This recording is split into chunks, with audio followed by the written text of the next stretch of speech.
to happen to get to, where we are today with them.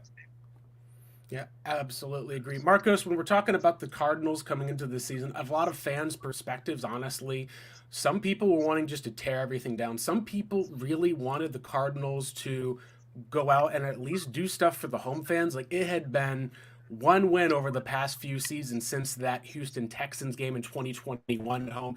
It wasn't even on a Sunday, it was a Thursday night game.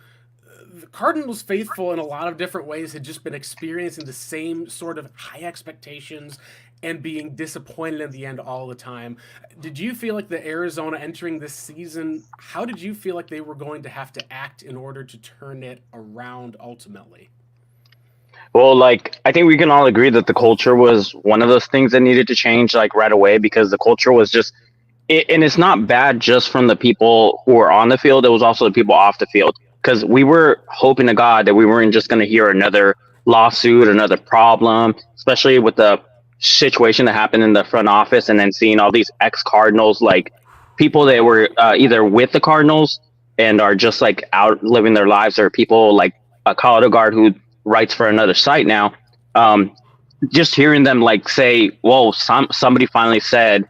That thing that we either were refrained from saying or we just couldn't say. So there's just an embarrassment behind there. And then we hear about like prices. Like my sister's a season ticket holder, her and her fiance, and they talk about the experience not being as good as it used to be, where the prices are going up all across the board. And it's like the fans aren't really getting taken care of, and you're not putting the wins out there to be able to incentivize them to even come, which is what's leading to having like away fans coming in, filling up our own stadium, making it hard for our own team on third down to be able to like execute like a snap just because of the noise coming in. And it's, you talk about like, this wasn't always a culture. This wasn't always the way. We used to sell out every single game when we first moved into that stadium, and you just see the sea of red, just all red, no away teams. Now we just expect for like loud noises on national television on third down, and the broadcaster saying like in their own home field, they can't even hear their own snap count. They have to go on a silent count, and it's just embarrassing, and that has to change. And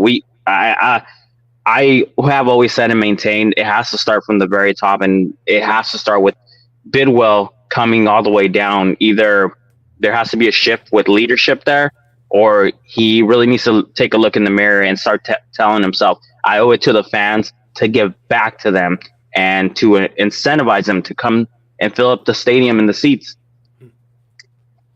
I think that's really good. Yeah, Alex, how do you feel like, with in hindsight now, looking at what Michael Bidwell did? The biggest thing that I feel like that it's not going to be mentioned, but we can at least talk about now is he removed himself somewhat from the equation this year, and by the hiring choices he made, and then stepping back and letting them actually be able to kind of run the franchise and do their own thing. At least with obviously Steve Keim and him were very close before, probably a difficult.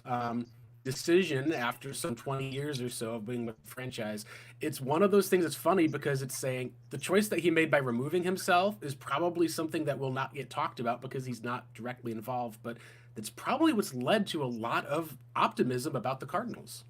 Yeah, it's kind of a fool me 100 times, shame on me for believing that he would remove himself from anything. It was kind of a Robert Sarver situation where it's like, oh yeah, yep, I'll let the GM do it. And then, you see him, the whole watching film with Steve Keim and Cliff Kingsbury report from 2022 was bone chilling because it's like, you don't know jack about football. You're an owner. It's a family business. Let the football people do the football things. But ever since, you have to give him credit, ever since he let go of the last regime, he has done everything right. Except for the reports and everything, the McDonough report and the allegations about how he treats his employees, not good. Talking about specific football stuff, all he's done is let the football people do the football things, and look at what happens. Things are starting to move in the right direction. Hey, Alex, I have a not a question, but I wanted to see what your thoughts are on this. Do you feel like Michael Bidwell, like every owner, circumstantially in the NFL, just tries to run a football team like a business? And I get that sentiment from him. Do you feel the same way? It's his money. So I would Yeah. understand, like, and I don't say that flippantly. Like, yeah, it's hard to let go when you've got, billions, legitimately billions of dollars at stake. It's the tough part with that is like they still sell out games. Doesn't matter to him who buys the tickets. Mhm. I mean, it does matter. Obviously, you want Cardinals fans there, but it's the same money. Sellouts are sellouts. So the thing with him is he needs to show people that he loves this team and wants to win. It doesn't just run it as a business, and he's starting to do that. Which is, I mean, it's very. We have a very small sample size. We have less than a full calendar year sample size, but so far so good. Yeah, it's one of the things where when it first came out, and then what all the Cardinals fans in hindsight were talking about was Sean Payton this, Sean Payton that. He did come and get an interview, and then Monty Fort was suddenly hired by the Cardinals a little bit out of left field, and it's turned into one of the areas where by hiring a general manager versus Sean Payton picking it, he kind of enabled the GM to then go and hire the coach, which huge change from what we'd seen previously, where the Steve Keim and Bruce Arians era was, usually both of them kind of working together. While the Steve Wilkes era, clearly Steve Keim was like having to inherit him. Cliff Kingsbury was a guy that he brought in, but a lot of that having to do with Kyler Murray just never really found that right fit. Alex, with Monty Fort, what do you think has been kind of the, I don't know if I'd say secret sauce, but for me it feels like by hiring a guy who, from a lot of what we know at least, was kind of the opposite of Steve Keim, was more of like a belligerent, more of my way or the highway type of player, especially in how he dealt with player relations.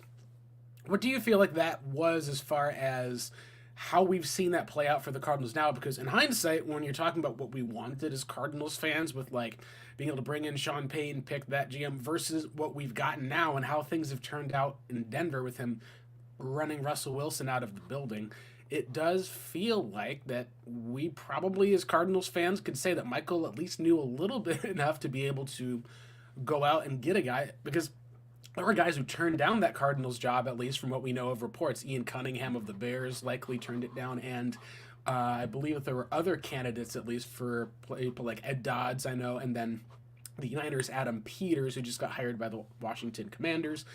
You're talking about a team that people were turning down interviews to go to now this is a place where it does feel like, at least for one way or another, that the culture at least is starting to improve somewhat from the top down. And I think a lot of that, like we say, it starts with Michael. A lot of it also probably goes through Monty Fort as well. Yeah. Players, coaches, players, GMs don't win across all sports. You don't want a PE coach as a head coach or a GM. You want a history teacher. You want a science teacher. Somebody, an enforcer, somebody where it's a lot less fat on the bone, so to speak, where it's like, this is, you'll have input. You're also an employee of this organization. So I will take it with my, my full scope of knowledge. And the other thing is like him and Jonathan Gannon are football dogs. Like they have scouting backgrounds. It's different. So did Steve Keim. I don't know how. I mean, we didn't see any sort of legitimacy from where, surprised he wasn't in the Cat Williams podcast talking about fake histories. Like we didn't see anything that would equate to the fact that Steve Keim knew what he was doing in the scouting, in the scouting realm. These guys do. Monty Fort has won rings. Okay, Jonathan Gannon just got to a Super Bowl.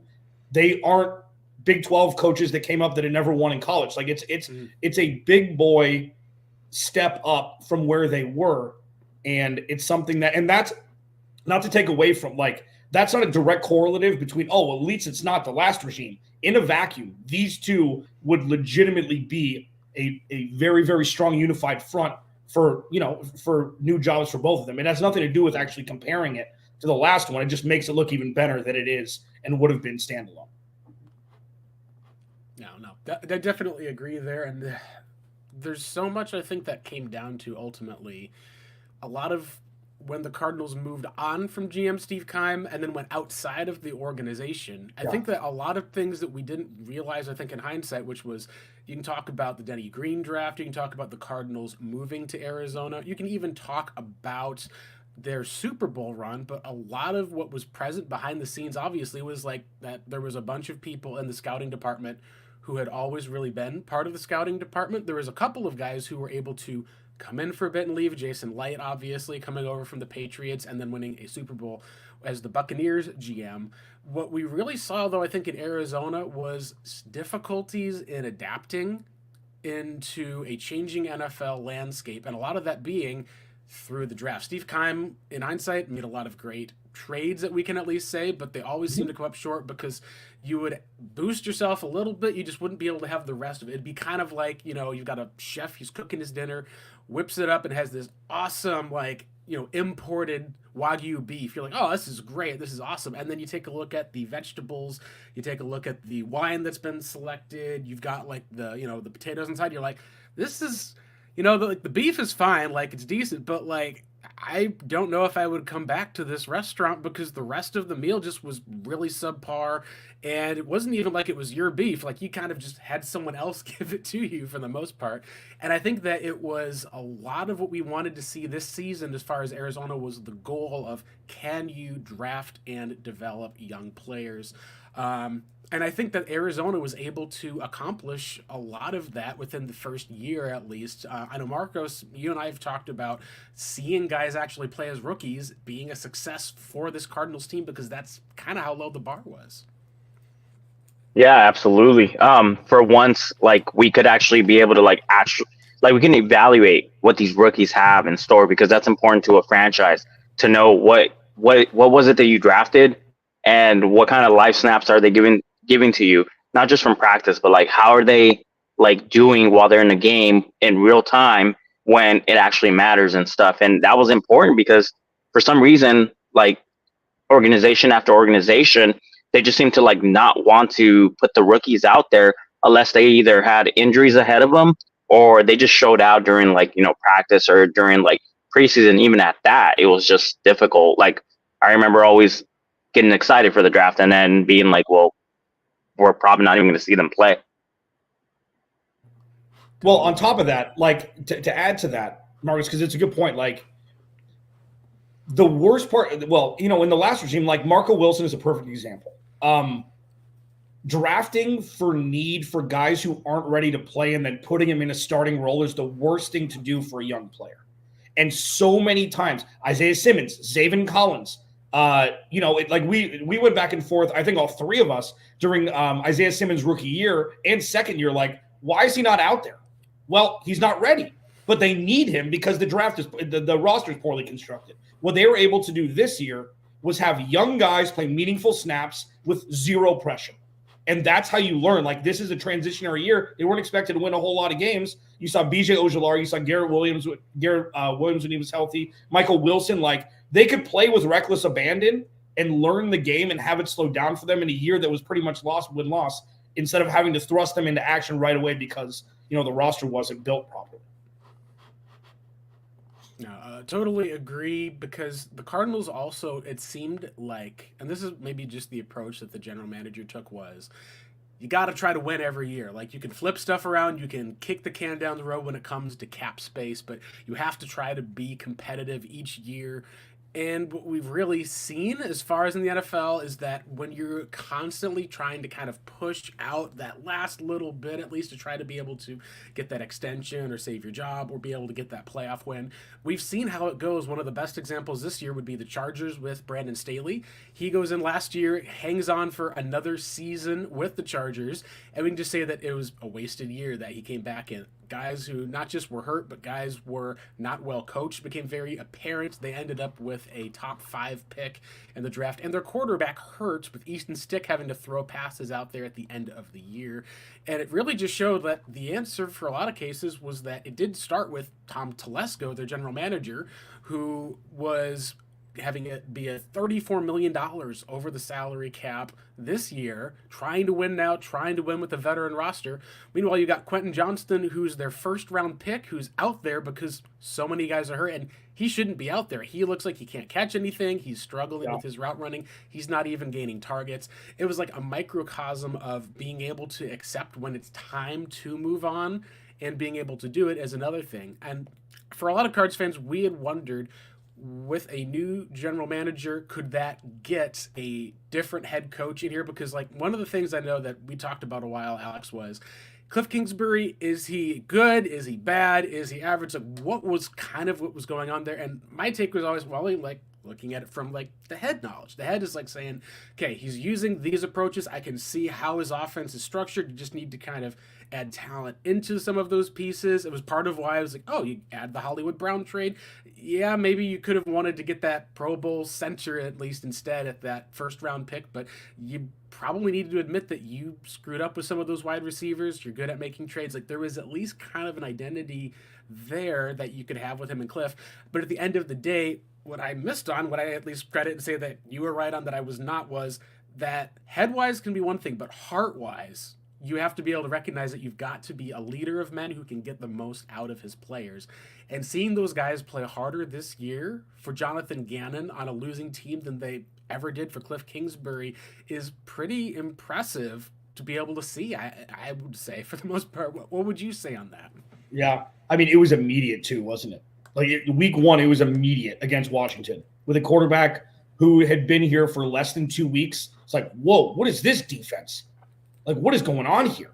And they were close. They could have won 5 out of the first 7 or 8 games with a team that was devoid of talent on the defensive side of the ball. That was like all I needed to see from Cliff, and I knew it in 2021, week 1, Tennessee, they beat them by 100. The Cardinals beat them by 100. But first drive, strip sack by Chandler Jones, I believe it was either first or second drive. They get down inside the 20, timeout, false start, incompletion, field goal. I'm like, nothing's changed. All of this is a facade. They start 7-0 and 10-2 because the players were playing really well and every ball bounced their way. And then when they needed to win a game, they went on the road to Detroit to hang on to the number 1 seed, and they lose to Jared Goff's first year with a bad team. I'm like, that's all you need to see. Good teams don't lose those games. And with Cliff Kingsbury, it's just he rode the wave of the good players and didn't really, when it came down to it, didn't have any sort of coaching acumen in crunch time when they really needed it. And that's not like a knock. It's just the truth at this point. So the pivot to Jonathan Gannon, you can see he's a head coach. Cliff Kingsbury never looked like a head coach on the sidelines. D'Amico Ryan for 2 years in San Francisco, yeah, that's a head coach. You can just tell by how they look on the sidelines. Jonathan Gannon, week 1 preseason, head coach. Nick Rallis, Nick Rallis, DC, immediately. And Drew Petzing's just chill calling plays for a quarterback who'd started less than 5 or 7 games in his career, was here for 2 weeks, and they're in contention. They're beating Dallas in week 3. It's like, yes, things are different now.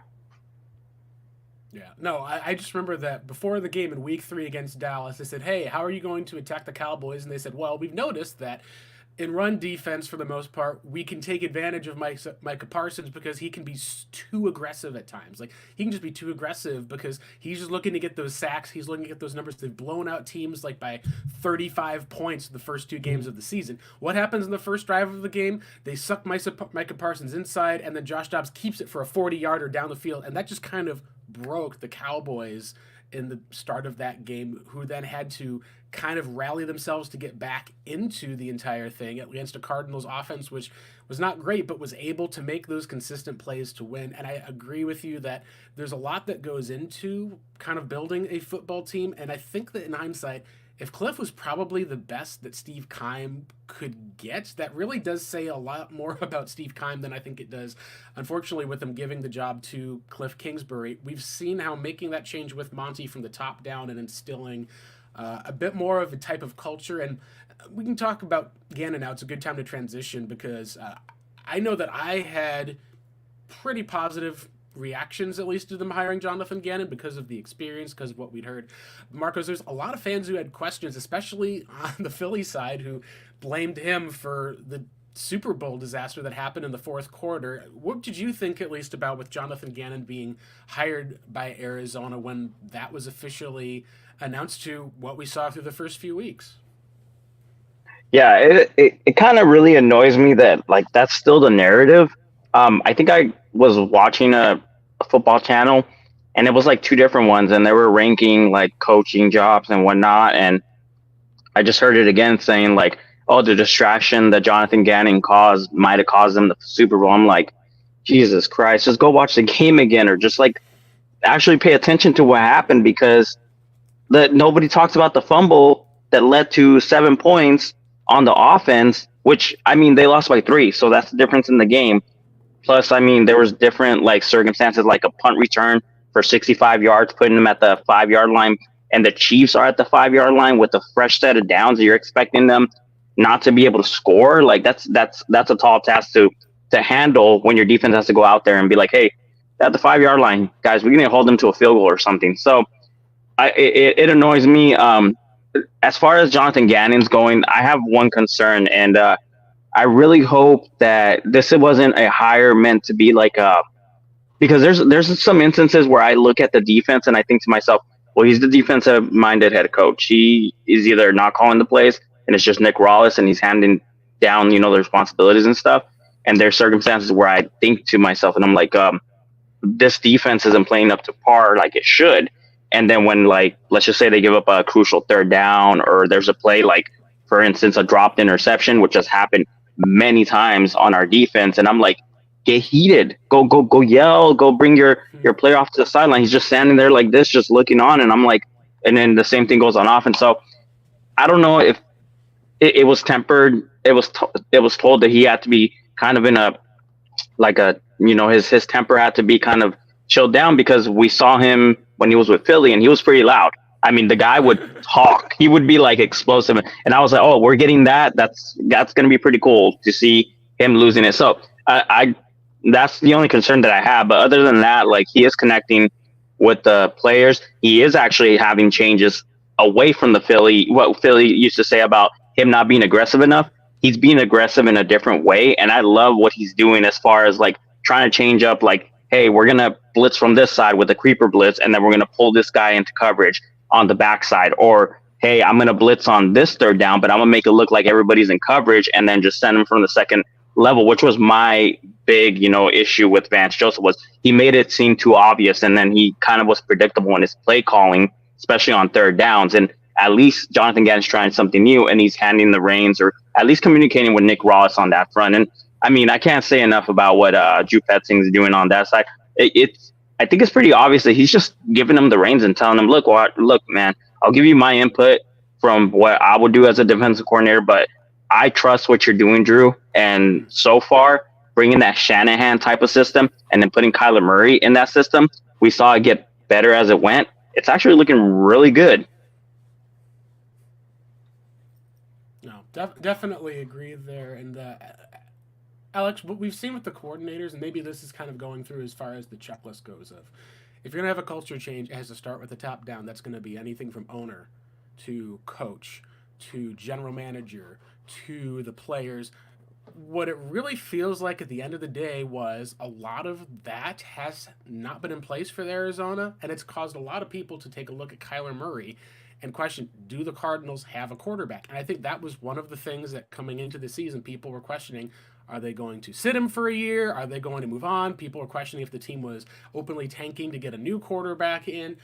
You can talk a little bit about with Kyler, what is what we've at least seen from what this staff and organization did, everything from showing up to the statue ceremony to even playing him when other people were surprised that he was going to be starting against the Falcons in Week 10. It feels like it was a very different environment that Kyler's been able to step into and even thrive in. Yeah, what are the 2 best friends? So, like, this is what I used to say for a rookie quarterback. The 2/3 best friends of a rookie quarterback: a good run game, a good tight end, and a good defense. Kyler Murray had 2 of those 3 this year. So when you look at, the future with him, especially if you're able to run the ball the way they're able to run it, Kyler Murray is going to thrive. And the beauty of Drew Petzing is there's no pressure on Kyler Murray to pull rabbits out of his hat because, it's an adult offense. It's an adult coaching staff. It's balanced. Their time of possession is through the roof. It's like they're no longer 25-second 3-and-outs on 3 deep balls. They're running the ball on 3rd and short instead of throwing deep balls. Like, it's just a completely different thing. So when you look at Kyler and you look at the future with Jonathan Gannon, Monty Osborne, Drew Petzing, if they can hang him, keep him hanging around for a while, I mean, the future can't be anything but bright, right?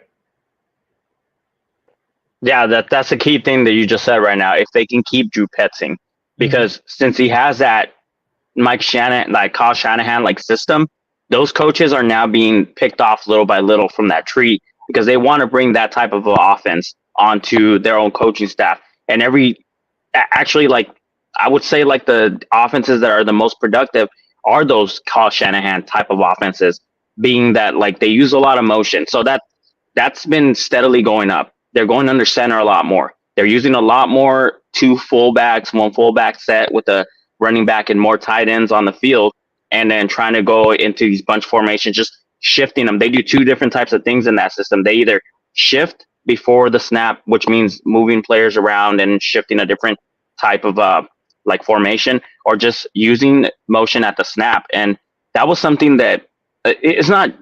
I don't know if I could fully put it on like the system when it comes to like the air raid. I can put it on. It takes a while for a quarterback to get used to that, because that's different than just waving like a running back to come in and line up behind you, or telling like a wide receiver to come in and stuff, like, those little indications that Kyler does to his outside receivers or to his running backs. That's a little bit different than like snapping the ball and then having the guy do a release, because that takes a lot of timing. So he's getting used to that. And I've told everybody from the very get-go, when Kyler Murray comes back, this system's going to look very familiar to what he did before, but there's going to be a little bit of implication to it. I think the first game against the Atlanta Falcons, they went 4 times under center. I can't even count how many times they went under center against Seattle. And it just looked fluent. It's starting to get there with him like going on and rolling out of his bootlegs and whatnot, and then just throwing the easy pass, not trying to like, most of the time he would try to get to that deeper throw and then tell himself like, look, I got this. But Drew Petzing's telling him like, dude, you got this slam dunk. Just get the 7-yard, 8-yard gain. Let your tight end do the work. He'll turn up field. You got a very talented tight end and Trey McBride. If he turns it up and he gets another 5 or 6 yards, you can make it a 15-yard gain or whatever. That's all we need, because we need you to just move the sticks, let the run game do its thing. I just need you to go under center. And then if you feel like you need to make a change or check out the line of scrimmage like he has before, he can check, move back to being in shotgun, and then he sees something like, hey, I like this matchup right here. That's still in the game. So it's a mesh of like there's 2 different systems, the air raid for the shotgun style, and of course the Kyle Shanahan, which is the under center play action type of game. It's beautiful. And I've always been a critic of Kyler Murray. So there's some things that I've said he needs to get better at, but moving forth with this, it's going to just make it so that the evaluation process next year is going to be, hey, going into the first game, he's already going to be starting under center. And this type of system during the offseason with new receivers, and hopefully, like I'm a Marvin Harrison person, hopefully if you get that big dominant receiver on the outside, that'll be the last piece of the puzzle, which will make it so that not only can he be the high yardage guy, but he has to take less like snaps having to run the ball, and he could hit his first 4,000 yard season in his career. And I'm just hoping for that. Of course, injury is my concern as well. Yeah, one thing about Kyler Murray that is like, because we've been kind of spoiled early in his career with some massive yardage games, all-purpose yards. He doesn't have to throw for over 300 yards and have 4 total touchdowns every week to be effective. If he throws for 200, 225 a week, he completes 68, 70% of his passes, and he averages over, a touchdown and a half, whether it be through the air or on the ground, that's fine. You don't, just because he's making all this money, and what is he, 10th, 11th? Like, he's going to go so far down that list of quarterback contracts. It happens almost instantaneously. Like, it's going to be a thing where you'll use next year as a true litmus test for the future. But if there's, a positive form of confirmation bias or confirmation next season from what we saw, little droplets of this year, he's going to be the quarterback for the next decade. And if he's not, you move off from him next year. Like, it doesn't have to be one or the other. I don't see a world with this offense, with the skill position players they have. They're going to need to bring in a second running back, because James Conner can't do what he did for 17 weeks this season. He just can't do it. If you want to have him here for the next, 3-4 years. The offense will get easier and easier, as you mentioned, just to run it. It'll be like the back of his hand when the season starts next year. And, you'll be off to the races. I think it's a fallacy to think that just because he doesn't put up 300 yards a game and 3 touchdowns a game, that he's not worth the contract that he signed. because he's not going to be that guy, and I don't think he needs to be. No, he doesn't need to throw for like 300 yards a game. I think like there was this word that's been thrown around with like a bunch of quarterbacks, and it's like a backhanded compliment. But I think JT O'Sullivan had mentioned that, and I agree with that, and so does my Brett Coleman, who's the guy who like pretty much got me into film study. That like game manager is like a backhanded compliment, just like it is when somebody says about a corner moving to the slot. Whereas like the slot is actually harder to defend than being outside, especially in today's NFL.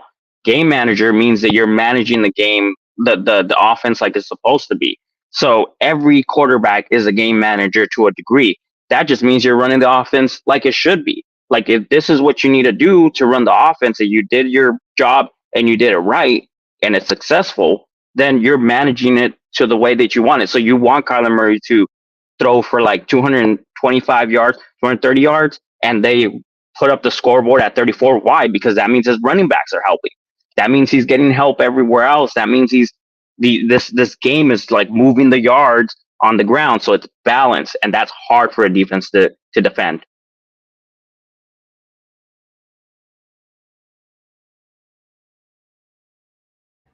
Hey, you're on mute. Guys, back here, yes.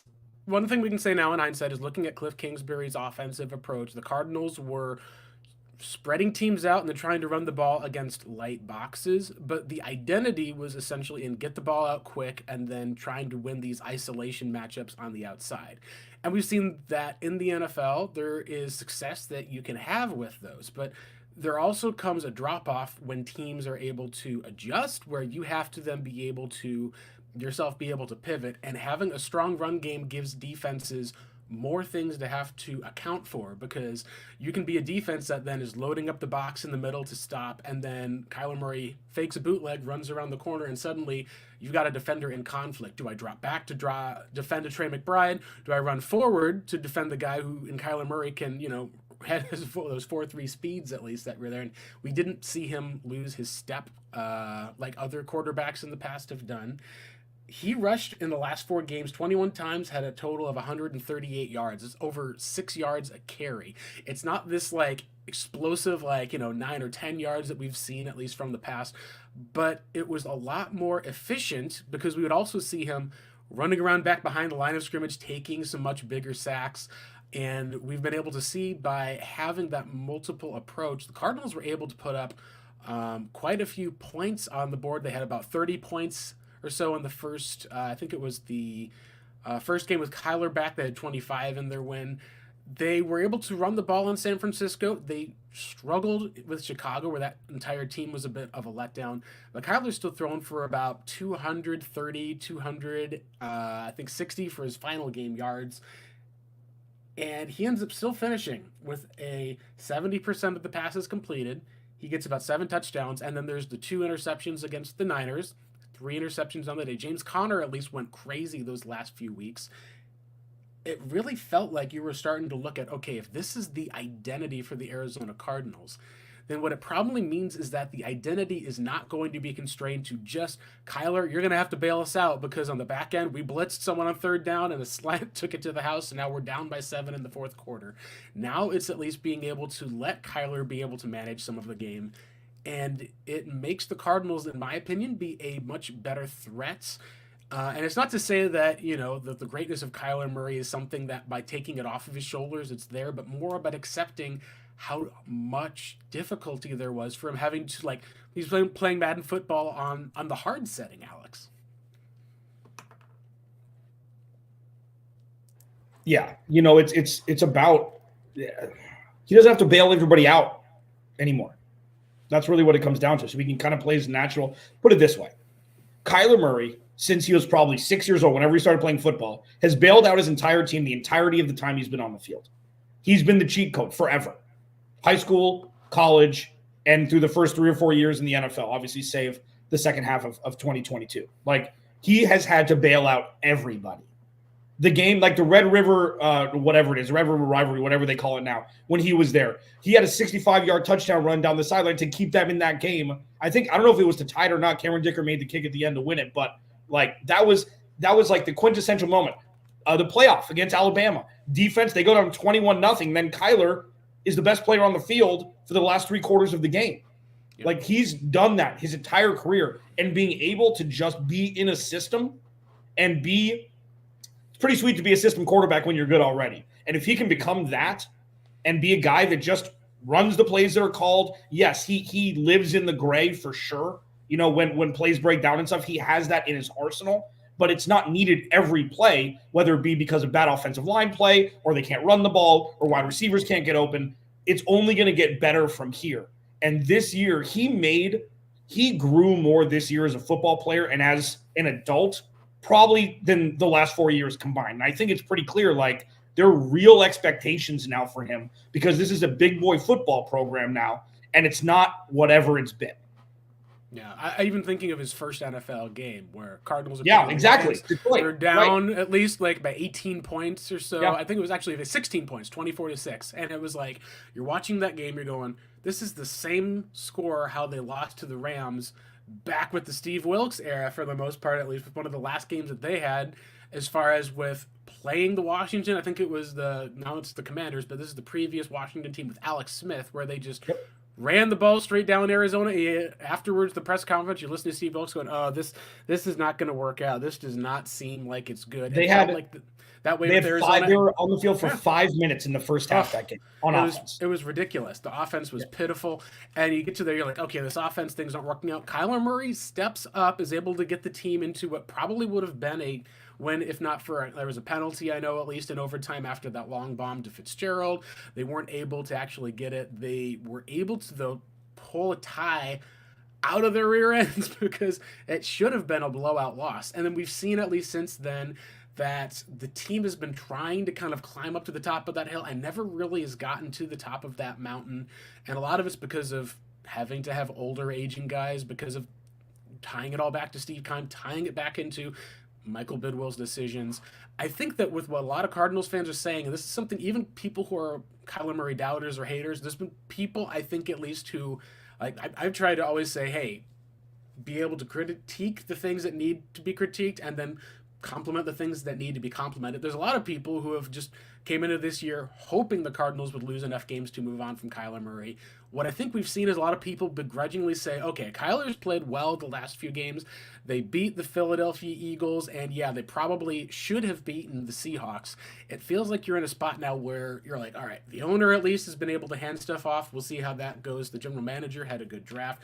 People have bought into this coaching staff, and people are even now buying into Kyler Murray as he's bought into this coaching staff.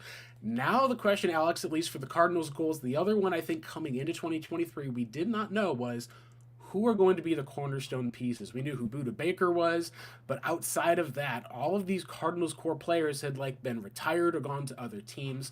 Do you think that we learned more about who were some of those core cornerstone players for the Cardinals this season? And in a lot of ways, I think we also learned who were not cornerstone players moving forward with the Cardinals, which in some cases can be even more important, because I feel like that's more of what we learned this year in a down season for Cardinals players, that they're not going to be with the team next year. They're probably going to be having to figure out their own future in the National Football League as Arizona moves forward with their guys under Gannon. Yeah. The biggest thing for me going into this season for this team was to find out who the stars are, or find out who are future pacing to be stars. Find out which players you have on this roster that will alleviate you from having to draft that position for need in the top 100 of the 2024 draft. And I think they did that. Better or worse, as you mentioned. Like, Zaven Collins may be gone. There are a lot of guys, like the entire defense. Like, I don't know if there's one corner maybe outside Antonio Hamilton who isn't a rookie who's going to be back next year. Like, there aren't enough on defense right now to be able to, substantiate who the pillars are aside from the safeties, and Garrett Williams and BJ Ojulari have shown flashes. Those guys hopefully will be thrust into action and healthy to start of the 2024 season. On offense, there's a lot more. I think, Hijalti Froholt played fantastic this year. He's got one more year left on his deal. That was a very Kelvin Beacham-y deal. I think it was 2-year, $4 million that he signed.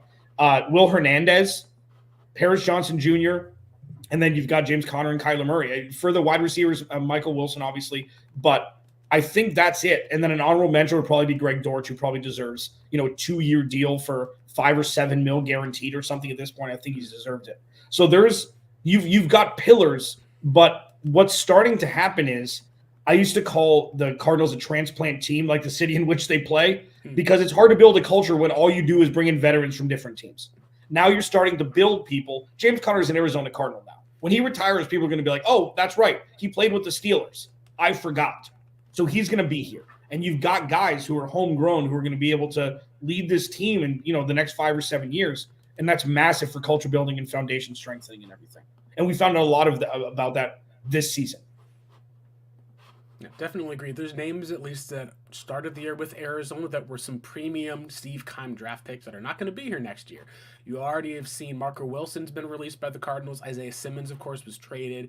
Josh Jones was someone, at least, who it felt like for a while you were like, okay, maybe they're going to be moving forward with him in one way versus the Kelvin Beachum. Kelvin Beachum comes out and is essentially critical of Kyler Murray in a way that says, hey, he needs to be able to mature and grow up. And that was one of the things that a lot of people were upset about it. And then you see Arizona sign him to a 2-year deal. And that to me was like, I don't know if they're saying that, yes, we agree with you, but that shows that there's at least enough faith that they would have for a player to be able to say that they're not going to fear the same repercussions from their quarterback. It's, hey, we're going to be building the team of the culture. If he's going to be someone who says this and we like the player, we're going to have him around for the next 2 years.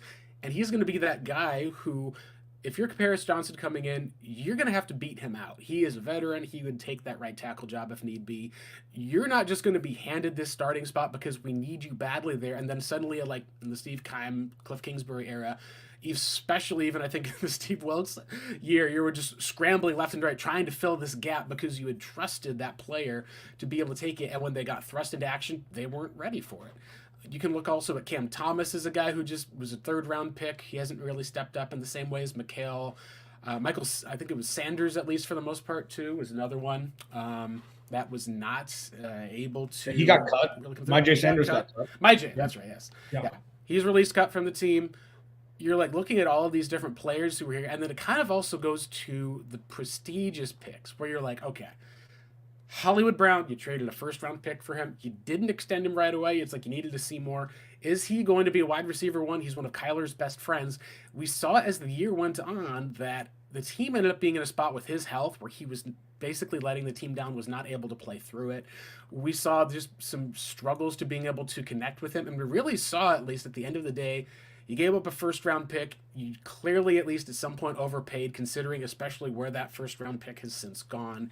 You kind of realize that, hey, this is a team that, as a franchise, we can't just simply build around one guy. We need to be able to have that guy be part of a bigger shift of things that we're bringing in. And that's why we've seen, at least, Cardinals made a move back from bringing in a top guy. We're able to get a guy they really wanted in the Paris Johnson.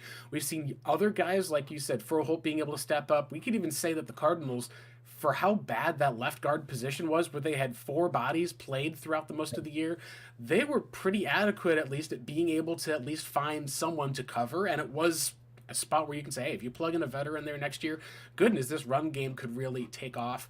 I think that there's a lot of times where we take a look at what Steve Keim would always say was, oh, we always will miss on the person rather than the player. And I always felt like that was a cop-out, because you would then say, oh, it wasn't that we scouted them wrong, they just didn't have what it takes to be an NFL player, where instead the Cardinals now seem to be, hey, we're looking at the player on the field. If a guy is going to be benched like a Keitrell Clark just because he's having issues in practice or not doing what he's being taught to, we'll bench him. We'll be able to put him back in if he's going to be a better option than a Marco Wilson. We'll bench him again if need be. Being able to have that level of accountability is something that I think was different from the Cardinals of this year than it was for years past. And it kind of leads us into our next topic of, now that you've got a lot of these cultural pieces seemingly in place, where do the Cardinals go from here? They've got cap space, at least. They're in a spot where they're picking 4th after the Matt Prater 2 missed field goals, at least, of which most Cardinals fans, I think, had been resigned to picking 5th in the NFL draft versus 4th. Alex, where do you think the Cardinals should go from here? Should they focus on strengths? Should they try to address weaknesses?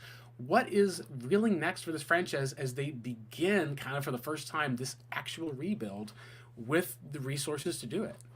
Defense. All of it. During free agency, They need corners. They need pass rush. They need interior defensive line. They need linebackers in general. And it's something that listen, I understand that Marvin Harrison Jr. is the guy and what people want. And I understand it's not an irrational thought, obviously. He may be the best player in the draft. I get it. I just think that there are, 3 or 4 other things that the Cardinals need that are more dire, even though the wide receiver room is dire. Corner. So in free agency, so if they're going to draft Marvin Harrison Jr., and then, say they want to draft a left tackle in the 20s, depending on what happens with Houston tonight, where they pick. I think it's either 21 or 27 if they lose this week or lose next week. The thing that scares me is if they want to go out and get the top left tackle, the top free agent left tackle. I call it the Nate Solder effect.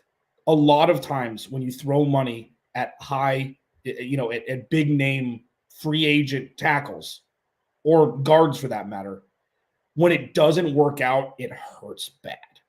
And if you can draft a guy who's a left tackle, who can be your left tackle, your bookend, or your right tackle, if you move Paris Johnson Jr. over, I think it's still up in the air at this point what they're going to do. I think the draft will dictate some of that as well as free agency. If you have 2 young guys for a long time, it would just be more beneficial. But I mean, regardless of what they do in the draft, I think defense is massively important, starting with corner and pass rush in free agency. And then whatever they don't get in free agency, they'll target in the draft. Yeah, absolutely. I think defensive tackle has been a position that they've ignored in some way, but also they really need it. They really need that, and they need some like linebackers that can at least be kind of like starting type of linebackers, or at least the type of linebackers that could fill up that gap. Because Kaiser White's coming back next year, but we need one that's a run stuffer. And I've always thought to myself, at least, like with Zaven playing at the edge, if he's a good run defender, he's only defending one side of the formation. He's not defending both sides of the formation. And maybe they might have to move him back to linebacker, because even though he wasn't known as a good run defender when it came to that position, he could develop into a good run defender, being that he has the size to be able to push forward and not so much get pushed back, and he has the athleticism to be able to get like guards and tackles to miss on the second level.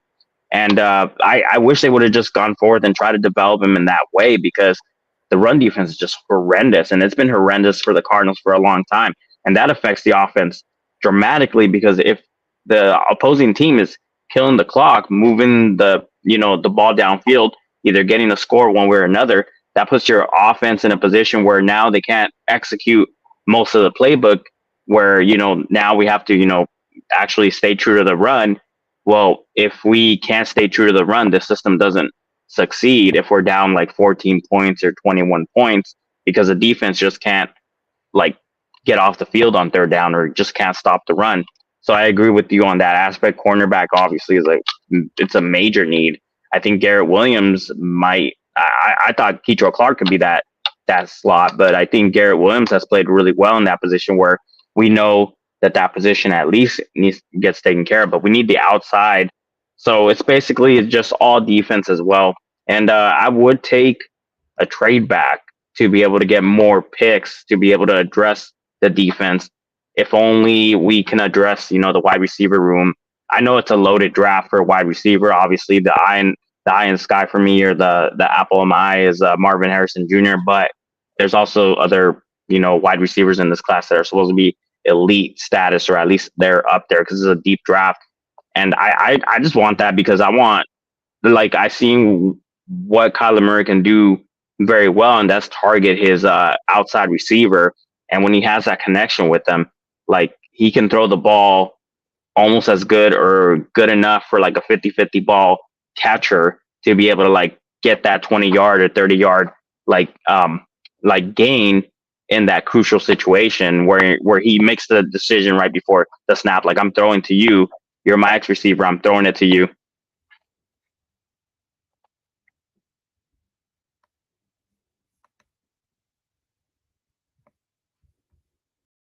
Oh, sorry. I think I'm here by myself right now. I think Alex Clancy was disconnected. So, hey, Blake. Hey there. Yeah, sorry. He got disconnected, I think. Good. We'll be coming back. Yeah, no, I agree with you, Marcos, on the run defense. A lot of that not just being about talent and not about effort, but being able to at least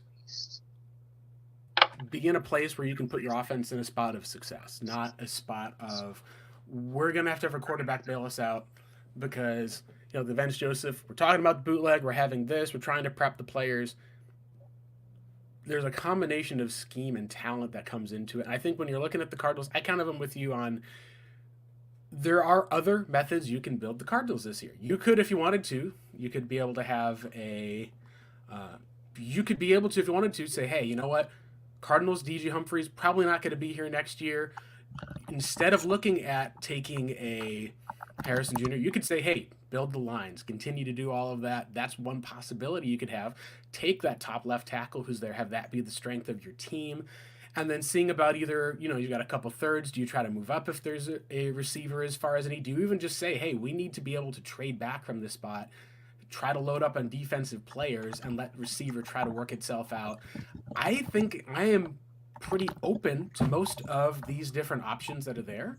The question always then comes down to what's the best method to be able to build for the future? And a lot of that, I think, Alex, we've seen over the last couple of weeks, at least with the identity on offense. It feels like that defensive identity, especially in getting after the passer, is just not quite there for Arizona, which it shouldn't be given the talent that they have on the roster at this time. Yeah.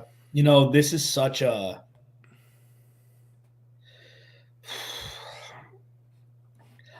the good thing about this is there's nothing but possibilities. It is wide open. So you can choose whatever you want to do. They're not pigeonholed into anything. This is truly writing the code for a new program or something. I think I sounded cool when I said that. I have no idea if that's right. I think that's close. But they can do whatever the hell they want. I mean, they could stick and pick Marvin Harrison at 4 and then group their first round pick and their, second and one of their thirds and move back into the top 12. They can do whatever they want. They can give up future capital and package that 27 or 21 and move into top 12 if they want to. They have bandwidth to do it. And if they trade back, they can pick up future capital or capital for this season. You can do whatever you want. With the toughest part about this is Houston didn't do their part. Okay. And I'm not talking about them making the play. Because listen, I hope they win the Super Bowl. I don't care. It'd be the greatest story in football. Because when it comes down to we're all football fans. And if the Cardinals pick 21st, they pick 28th, who cares? They pick 32nd, whatever. It's not top 10 anymore, so it doesn't really matter. But that's kind of screwing the pooch here because you have to plan as if you have 2 second-round picks and not 2 first really at this point.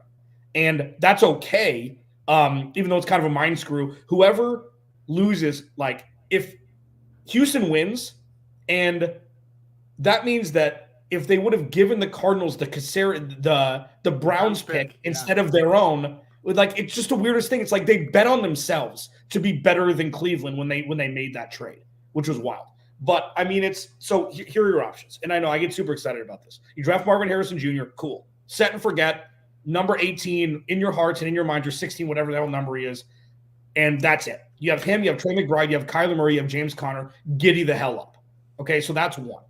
2, if our former boy, Jaden Daniels, has a killer combine, if he is at the combine, or if he has a killer pro day, and they go 1, 2, 3, and there is a fringe other quarterback that is kind of there. I don't know if it's Spencer Rattler, whoever, JJ McCarthy, who the hell knows?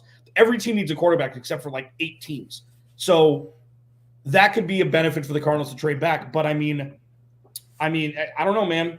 If say Marvin Harrison Jr. goes 2 or 3, or 3, what do? Do you automatically trade back? Because there are teams who will want Neighbors, the kid from LSU.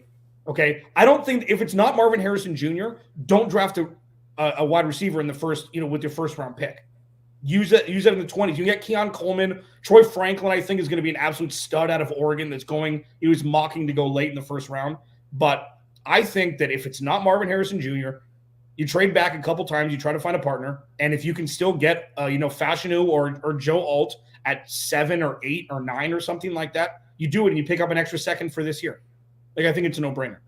But I don't know, man. They need so many other things. They need so many other things in wide receiver. It feels like they're not eating their damn vegetables. Like I've said for the last 7 years that Steve Keim never did. Drafting Marvin Harrison Jr., they haven't eaten their vegetables yet. And they need one more draft, and then you can go get whoever the hell you want. Yeah, and that's a tough spot to be in, too, because I think, like you said, there is a bit of a drop-off, at least, when it comes to talent. The other elite kind of blue-chip talents are the 2 left tackles. There's the Brock Bowers tight end out of... I've seen some people say, hey, pair him with Trey McBride and suddenly have your passing and running game just be elite through that method. I'm like, that's something that's possible. The one thing that changed for me with Neighbors is I think what's interesting is over time I've seen more and more draft picks, and more that I've watched him, I've realized that there's maybe less holes in his game than I think just the thought of where it is, where the drop-off is probably bigger between him and the other wide receivers and the rest of the class, about the same as it might be with the 2 tackles. And if that's the case, and then I'd say we'll probably know by draft time, because if by the day we get to the draft, people are like, hey, can Neighbors be there if we trade back to 7? And people say he's not getting to 7 because the Chargers are taking him 5. Then you'll know at least that he was like that esteemed of a player for the most part. I think with the trade back scenario, you'd probably be looking at seeing which team would want to make that move up for, like you said, Jaden Daniels, because most teams just don't trade up for a wide receiver. And if they do, we have not seen a lot of success with it. The last one that I can remember was the Bills moving up for Sammy Watkins. And you take a look at Mike Evans and Odell Beckham Jr. going after him. Those guys are still in the league making plays. You want to make sure that when you're taking players that you're trying to be able to at least get the best value for them. And a lot of times you don't want to do the Levi Brown approach. Hey, we need an offensive tackle. We're going to take this guy. Sure, Adrian Peterson's better, but we just drafted, a running back. Like, it's just how it is. We're going to take the biggest need that's going to be there. You sometimes just say, hey, you take the best talent, you try to find the biggest need. If those two can kind of match up together, which I think it could with the receivers and with the tackles, I think it makes sense. There's not an elite pass rusher, it seems like, this year. Now, maybe one of those guys will emerge throughout the draft process, but at least from where it stands right now, the one stat that kind of pushed me a little bit more toward the idea of grabbing Harrison Jr. was when you look at Kyler Murray with and without DeAndre Hopkins, 2 things become really clear. The first is he produces regardless of who's at receiver. Like the yards, the statistics, at least, a lot of what he was able to do in the games between the 20s, pretty consistent. Same with even running the football. There were some games where he would have to run 9 to 10 times that we saw was just a bit too much, and part of it was you got to be able to recognize that using his athleticism in other ways, such as these bootlegs, moving the pocket around, that's important as players get older or teams attack those type of RPO options. The second was when he was playing with DeAndre Hopkins, he had 16 more touchdowns when he did have that guy to throw to than when he didn't over like the same time period. So I look at that and say, okay, that makes a lot of sense, because what did we see that I think we could complain about a lot with the Cardinals fans this year was first half, they're kicking field goals. Other teams are running or throwing the ball into the end zone for points. Arizona had to come back from being behind against the Eagles because of field goals, and they had to come back from behind against the Seahawks, down 13-6, to be able to actually make it into a game. I think that when I saw that, it's like, okay, that makes sense. Like, if Kyler needs a number 1 guy, then I'll take a look at that, kind of just like, I don't even say plug my nose because he's such a good talent, but I'll just kind of hold my breath for a second and say, all right, I'll take this guy here. Let's call the offense about, like, we'll maybe do a few more adjusting here, but then let's just pour into this defense, flood those positions with young talent, and be able to say that we've at least gotten enough on offense that if we need to add another person or player for that one, we can cross that bridge when it comes to it. I would even say that I would take that approach of looking at a defender or any one of those moves with their second pick, unless there's a quality tackle that you're really sure is available and they're better than any of those other defensive players. It just feels like adding a first round type of talent to the defensive side, whether that's on the defensive line, whether it's at corner. Heck, if you're going to tell me that they would take a linebacker with that second pick, I'd say, all right, I'm glad it's Monty Austin Ford who's making that pick for the most part and not Steve Keim.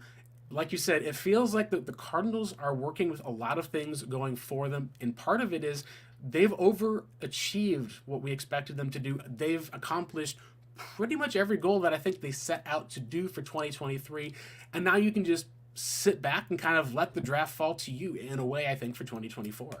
Yeah, no, I think it's smart. And there's one name, who I don't think he's going to fall to the 20s, especially if Houston wins today.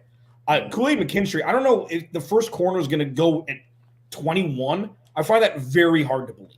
I find it very hard to believe that he's going to drop. I mean, we always see guys like J.C. Horn went super early when he was mocked to go mid-first round, in the teens. What do you go, 7 or 8 to Carolina? Like, there's always one like that. They go super early.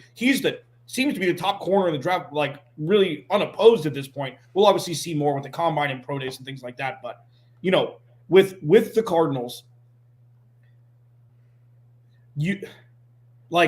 that's why bringing in a veteran corner or a couple veteran corners this offseason, hopefully, prove a deal's 1 year, 7 year, 1 year, 1 year, 7 mil, 1 year, 8 mil, something like that, to play Nick Rallis and Jonathan Gannon's defense is going to be massive. So you can maybe draft, a corner in the first or second round and have him and Garrett Williams learn under the tutelage of these guys on top of, Buda Baker and Jalen Thompson as well. But the one big thing, as you said, they overperformed everything this year, culturally, on the field, whatever it is. This was the best audition for potential free agents in the future.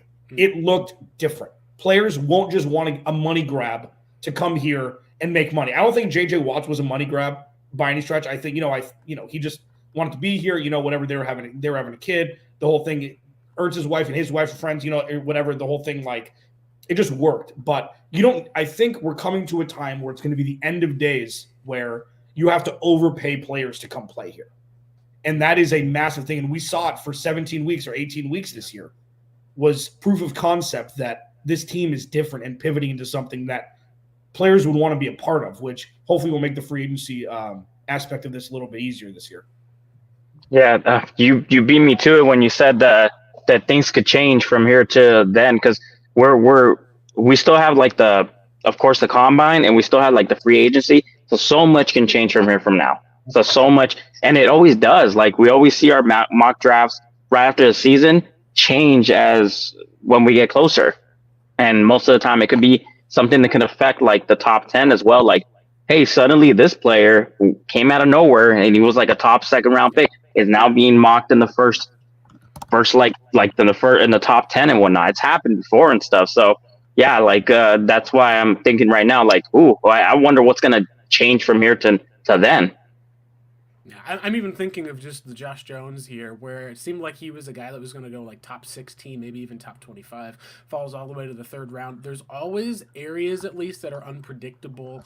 And one of the things I think with Arizona this year is you at least have a lot more confidence in being able to have a team than with other stuff. So I think that's going to about wrap it up, at least for the most part, with it's just a lot of positives. There's plenty of, obviously, upcoming weeks to be able to talk about draft. There's other combine stuff. We'll have a couple more of these kind of draft experts that Marcos and I know will be able to run through some other scenarios, such as what would it look like if the Cardinals move up or back. That's all coming on the Redbird Reboot as we head into the offseason. Probably be looking at more of one show a week with the games being completed for Arizona.